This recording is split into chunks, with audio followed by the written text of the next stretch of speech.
To Go Beyond. My name is Alyssa Robinson. I am the digital strategist here at Treach, and I am here with Reverend Daniel Humbert, our senior pastor.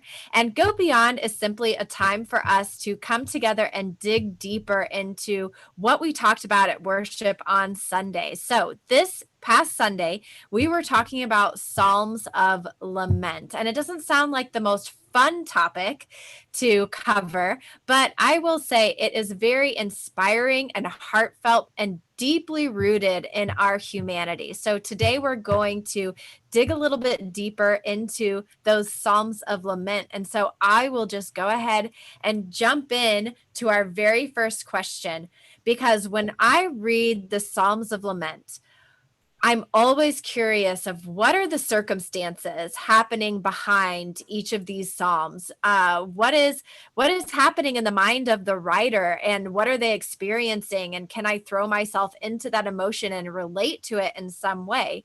So, what psalms do we know the circumstances behind why they were written specifically for the Psalms of Lament, and which ones do we not know? Can you hear me, Daniel? Uh-oh, we might have a technical glitch here. Can you hear me?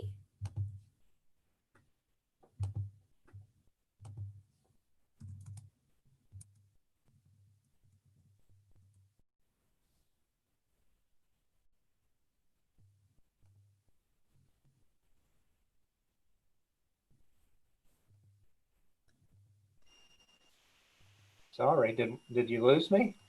I thought I did for a moment. Can you hear me okay?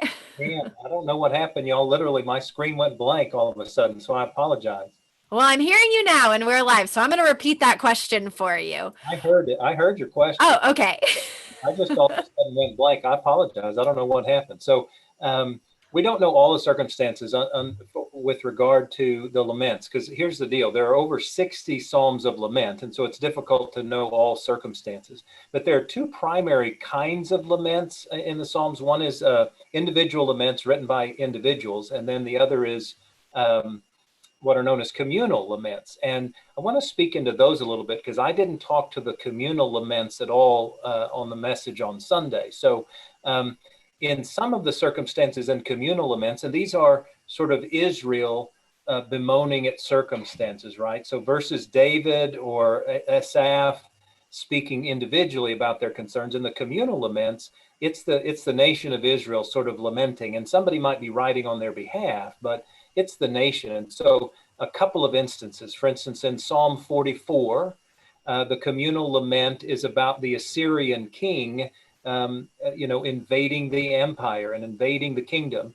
And so that Psalm of Lament speaks into what is it like to be invaded? What is it like to have our territory taken from us? What is it like to have people come after us?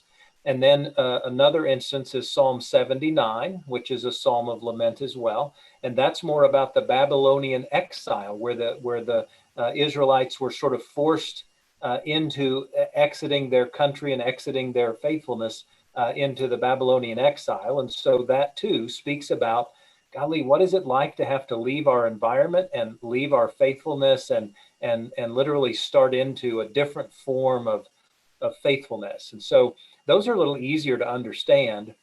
The individual laments, there's far too many for us to know all of the circumstances, but the communal laments are a little easier. So you specifically on Sunday talked about Psalm 13, and it's short and it's sweet, and it's so gut-wrenching to read because it's deeply relatable. Do we know the circumstances behind Psalm 13? Is it communal or individual? Yeah, so it's an individual lament. It's written by David, King David. King David wrote almost all of the Psalms in the first book of Psalms. And so this one falls in that category. We actually don't know all of the circumstances that led to his writing this. What we know, however, as you've already pointed out, is Psalm 13, number one, is brief. Number two, it fits the formula for a lament so very well, because it's only 6 verses. And then number three, it is sort of universal, right? It speaks into this whole sense of, what does it feel like to be alone? What does it feel like to be abandoned? What does it feel like for me to feel as though God has given up on me? And, I don't know that there's any more universal experience than that. And so my hunch is that's just David speaking into some kind of circumstance where he felt that, where he felt as though God had abandoned him and left him. And, I think all of us in faith have felt that at some point. Mhm. And so I just want to, if you don't mind, it's only 6 verses. I want to read it real quick so that Sure. our listeners can hear it again. So this is Psalm 13, and it starts with, "How long, O Lord, will you forget me forever? How long will you hide your face from me? How long must I bear pain in my soul and have sorrow in my heart all day long? How long shall my enemy be exalted over me? Consider and answer me, O Lord my God. Give light to my eyes, or I will sleep the sleep of death. And my enemy will say, I have prevailed. My foes will rejoice because I am shaken. But I trust in your steadfast love. My heart shall rejoice in your salvation. I will sing to the Lord because he has dealt bountifully with me." And I think there is just so much of the human condition packed into 1 or 6 verses. That's like, "You've forgotten me. My enemies are higher than me. They're celebrating, and I'm feeling left out. I'm alone. I just want to die. My like, I'm not successful. I'm falling apart." Um, and something in there, like you said, there's something in there that we've all felt at one point or another. But you mentioned the formula that you brought up on Sunday. And so the formula, can you talk us through that one more time? Yeah, and I chose Psalm 13 quite literally because it's the poster child, if you will, for lament psalms. Again, its brevity helps identify that, and then it just has the clearest demonstration of the 4 points of the formula. So the formula is simply, let me identify the problem. I feel abandoned. I feel like God left me alone. Let me plea for help. Let me ask for help. And that was, don't leave me alone. And will you actually speak back to me and return the sparkle to my eye, right? The plea for help. And then and that's the typical lament. But what's left in the formula is a commitment to trust. And David literally says that in verse 5, I will trust you, God. And then finally, it's a promise to praise God. Not only will I trust that God's going to help me in this problem, but I'm also going to praise God in advance for the belief that that trust will actually be lived into. And so that's the formula for laments. And the reality is, all of the laments live into that formula somehow, some way. Obviously, some are much more extensive with regard to the problem and the plea. And some, on the other hand, are much more extensive on the trust and the praise component of it. Not one exception, but the exception, if you will, are most of the communal laments, like I mentioned, that are about sort of Israel in general rather than an individual. The communal laments kind of stray from that formula a little bit, and only in this regard. They tend to repeat the system a little bit. Like they might identify the problem, have a plea, and then move to trust, and then step back into, golly, there's still a problem here, and I really don't know why, and will you please help? And then step back into the trust again. So they just kind of repeat it. But otherwise, it's really kind of still there. Well, and I felt that way when I was reading through Psalm 22 as well, which is the famous psalm that starts with, my God, why have you forsaken me?" which Jesus quoted at his death. And it felt like it was, when I read it in the entirety, it kind of went back and forth. It felt like of, I'm so low, I'm so worn out, people are mocking me, but I trust you. But then it goes back to, the bulls are encircling me. They surround me. They're raving and roaring like a lion. But, it feels like it goes, Lord, don't be far away. But then it comes back to, they're hurting me, but Lord, be close to me. And it felt like a little shift back and forth on that. Yeah, it does. So the longer laments, even the individuals, have a little bit of that simply because they are so long, but they still fit the formula. They might just repeat the formula.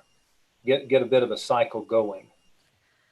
So one of the questions that I have, as I was growing up and learning about prayer and talking to God, one of the things almost that I was warned against or shamed for in my prayer life was, don't treat God like a vending machine. It's not just about asking God for what you want and then expecting to get that.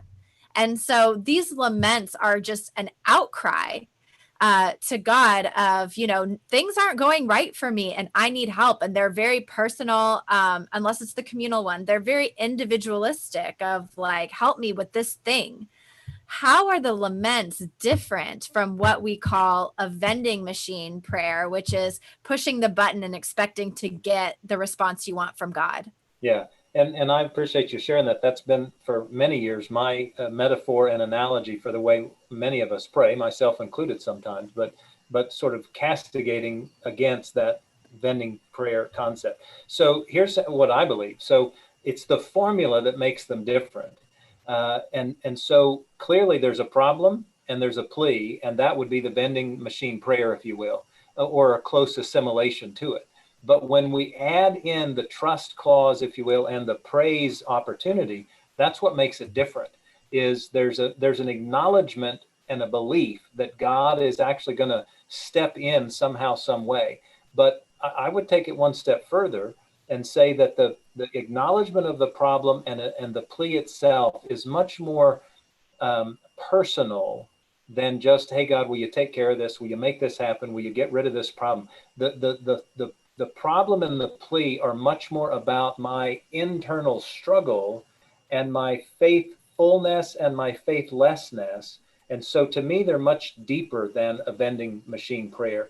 They're much more about the human need for connection with God and for a desire to know that God is with me and for me. And so I find the prayers of lament deeply personal, even the communal ones, in terms of speaking on behalf of a nation. It's personalized. It's about a specific event or a specific occurrence, and it's acknowledging how hard it is to live with that and a desire for God to do something about it. And so it's very emotional, and you sense that in some of those, like you mentioned Psalm 22. I mean, you feel it when you read it, that it's very personal, not just, hey God, get this, will you take care of this, will you make this happen? I find them very emotional. And they're deeply vulnerable too, of just putting it all out on the table and coming to God with where you are, what you're feeling in the most raw state, as opposed to like, can you just fix this? Yeah, and that to me is the best part of the Psalms. And in many regards, while I enjoy the Psalms of praise and thanksgiving more just because they feel energetic and celebratory, the Psalms of lament are, you just feel it. You feel the rawness of it, and therefore you are drawn into it. And it's really pretty cool. Well, that is about all we have today. So thank you for joining us for another episode of Go Beyond. We will be back again on Wednesday with more personal questions about Psalms of Lament and what they mean to each of us personally and our experiences. And remember that you can catch all previous episodes of Go Beyond at tmumc.org/gobeyond. So we will